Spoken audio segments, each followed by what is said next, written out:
മലപ്പുറത്ത് നിന്ന് അക്രമി സംഘം തട്ടിക്കൊണ്ടുപോയ പാണ്ടിക്കാട് സ്വദേശിയായ പ്രവാസി വ്യവസായി പട്ടിപ്പറമ്പത്ത് ഷമീറിനെ കണ്ടെത്തി. കൊല്ലത്തു നിന്നാണ് ഷമീറിനെ പോലീസ് മോചിപ്പിച്ചത്. തട്ടിക്കൊണ്ടുപോയ 5 അംഗ സംഘവും പോലീസ് പിടിയിലായി. പ്രതികളെ പോലീസ് ഇപ്പോൾ ചോദ്യം ചെയ്യുകയാണ്. ചൊവ്വാഴ്ച രാത്രി 8 മണിക്ക് സംഘം ചേർന്ന് തട്ടിക്കൊണ്ടുപോയ പ്രവാസി വ്യവസായി ഷമീറിനെ പോലീസ് കണ്ടെത്തിയത് കൃത്യമായ ആസൂത്രണത്തിലൂടെയാണ്. Innova കാറിലും shift കാറിലുമായാണ് ഷമീറിനെ തട്ടിക്കൊണ്ടുപോയത്. ഈ കാറുകളുടെ RC ഉടമകളെ നേരത്തെ കസ്റ്റഡിയിലെടുത്തിരുന്നു. ഇവരിൽ നിന്ന് ലഭിച്ച വിവരത്തിന്റെ അടിസ്ഥാനത്തിലാണ് അന്വേഷണം നീങ്ങിയത്. കൊല്ലം അഞ്ചൽ കുരുവിക്കോണത്ത് നിന്നാണ് പിടികൂടിയത്. മലപ്പുറത്തു നിന്നുള്ള അന്വേഷണ സംഘവും കൊല്ലം റൂറൽ ഡാൻസ് ഹൗസ് സംഘവും ചേർന്നാണ് പിടികൂടിയത്.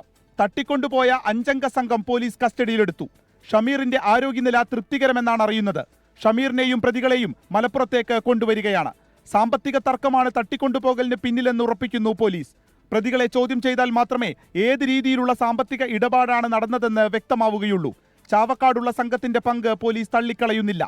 തട്ടിക്കൊണ്ടുപോയതിനു പിന്നാലെ ഷമീറിന്റെ ബിസിനസ് പങ്കാളിക്ക് 1.5 കോടി രൂപ ആവശ്യപ്പെട്ട് വാട്സ്ആപ്പ് കോൾ വന്നിരുന്നു. കേസുമായി മുന്നോട്ടു പോകരുതെന്ന് ഷമീറിന്റെ ഭാര്യയ്ക്കും കോളെത്തി. എന്നാൽ പിന്നീട് മറ്റു വിവരങ്ങൾ ഉണ്ടായിരുന്നില്ല. പെരിന്തൽമണ്ണ DYSPക്കായിരുന്നു കേസിന്റെ അന്വേഷണ ചുമതല. 24 മലപ്പുറം.